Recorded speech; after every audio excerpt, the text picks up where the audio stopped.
morning, ladies and gentlemen. So, I'm just going to give you maybe a bit of a feedback of what COVID meant to us, not only us as brokers, but to the wool industry in general. And we're traveling a lot around the world and seeing how the world is changing. So, and it had an impact. So, COVID had consequences, good and bad. And I'll talk through some of them with you now. The opportunities, there are opportunities, not all of it is bad. But the world has changed. And probably the biggest change that we're seeing currently is globalization. Now, think about it for a minute. We've been living in a world where things have become cheaper. You produce something in China, you transport it to South Africa, you put it together here, and this whole world, this system that we're living in, makes it cheaper, it makes it easier to develop new things. And this whole world of globalization has changed in the last 2 years. So what's actually been happening is deglobalization. And we're seeing it in a lot of places. Countries are saying, well, we can't get the things that we need, so we rather do it on our own. And in some instances, countries are saying, I'm just going to follow my own, I'm just going to look after my own needs. Good example in Russia. A lot of places, countries are saying, we would like to localize. And there's a lot of it. In South Africa, we do that as well. And why would we like to localize? Because we think we can do a better job, it's better for our citizens, or we think we can be more productive, or we just got scared, like we got in the wool industry now, of how exposed we are to this bigger world.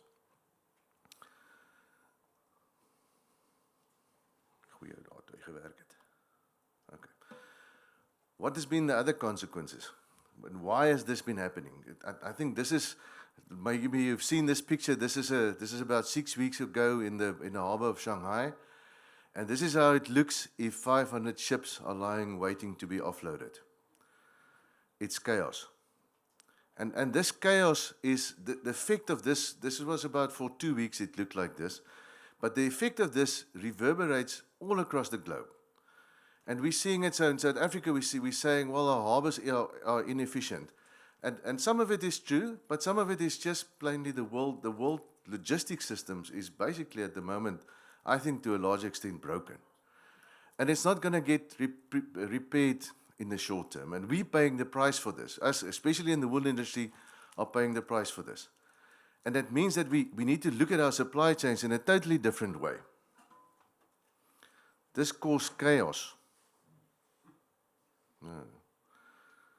And while the Ukraine war is not a consequence of COVID, it makes the ability of the system to adapt to these huge changes there's no more margin for error in the system.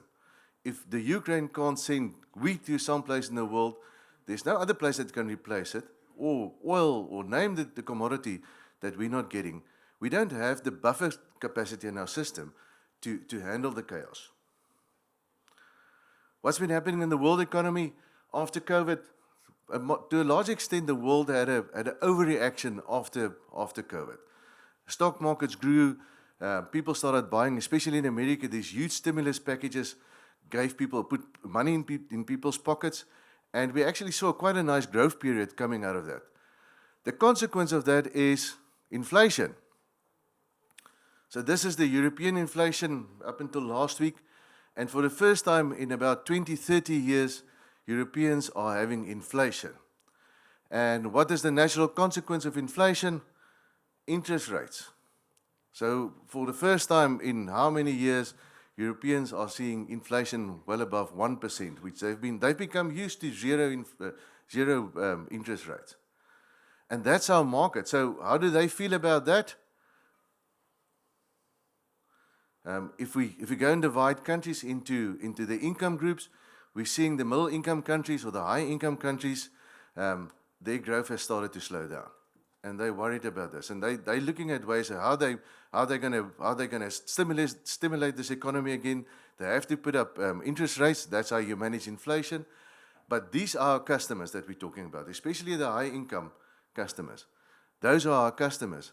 And they are suffering at the moment. They're feeling the pinch of what's happened in the world. So let me give you some market feedback. And this is our customer. Not naked. She still needs to be dressed. I promise you she will get dressed. But she's been sitting at home for the past 2 years, and you need to think about this because there's some real consequences of people sitting at home and reading the internet. And she's worried about the world, and she's got very good reasons to be worried about what's happening in the world, because what happened to her is that climate change has just got real. And think about it again. We've been talking about it a lot, and it's been nice to listen to the professor talking. Climate change for me, for example, or for that girl that I just showed you, for her, it's a concept. If it becomes warmer in an apartment somewhere in the world, she just turns up the aircon. For all of you sitting here, climate change is real. There's a big difference between feeling climate change on your own skin and thinking about it. Now, what's been happening to her? She's been sitting at home. Now, her taste in clothes, we'll talk about it more now, has changed in the last 2 years. And we're seeing very, very big swings in our wool market in terms of what wool is being used. But she's been sitting and thinking, what can she do about it? And she's asking, what can I do? Can I buy clothes? Can I buy what? If wool could easily become, could be very good in this world or very bad. It is a fact that animals produce methane. We're not going to get away from it. And there's a story that we need to tell about that.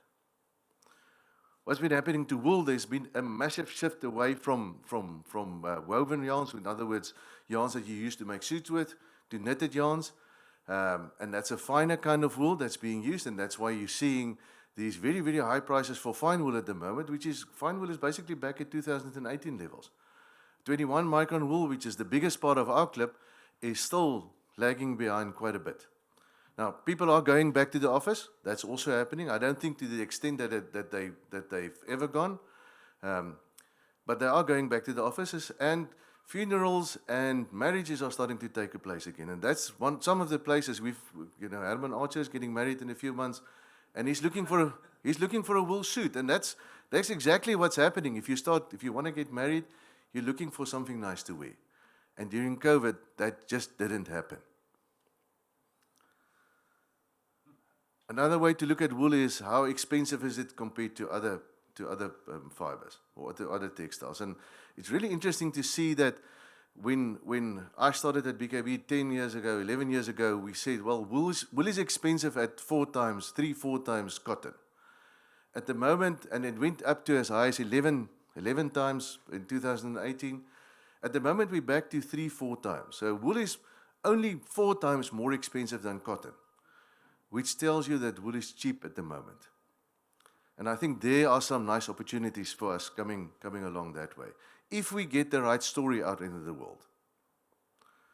So what are the opportunities? Certification, and I think that our chairman has said it quite a number of times now.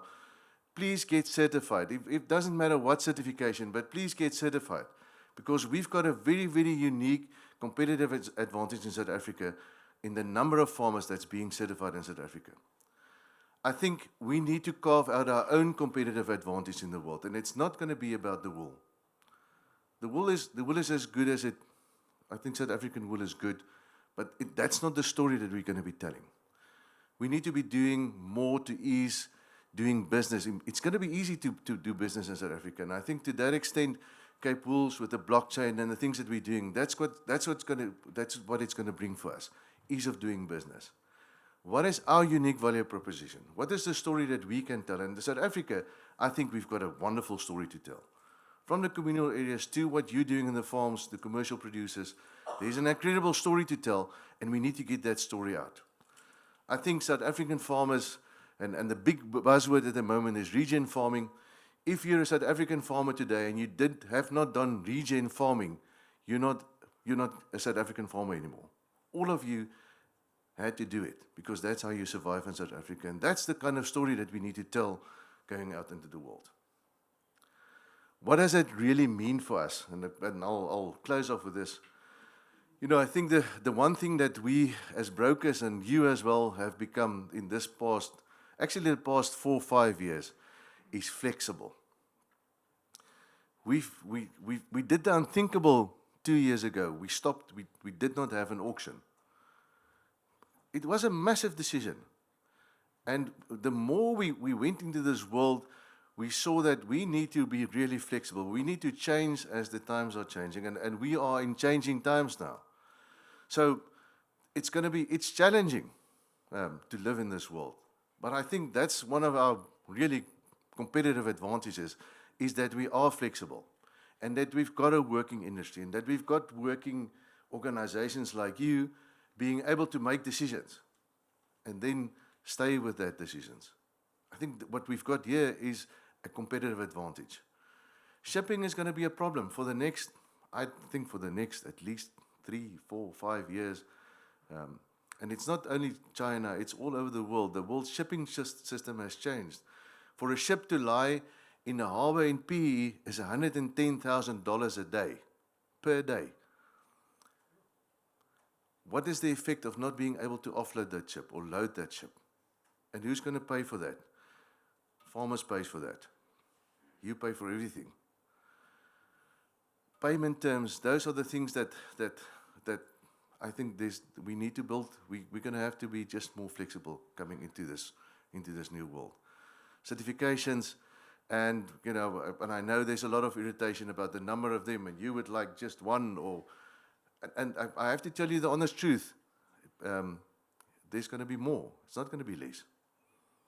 Because I think the one thing that we have in South Africa is the ability to be flexible. And if somebody wants a wool in a certain way, then we actually have the capability to give it to them in the way that our market would like that wool to be presented to them. And I think that's really, really incredible that we are able to do that. So thank you, Chairman. Thank you for allowing me the opportunity.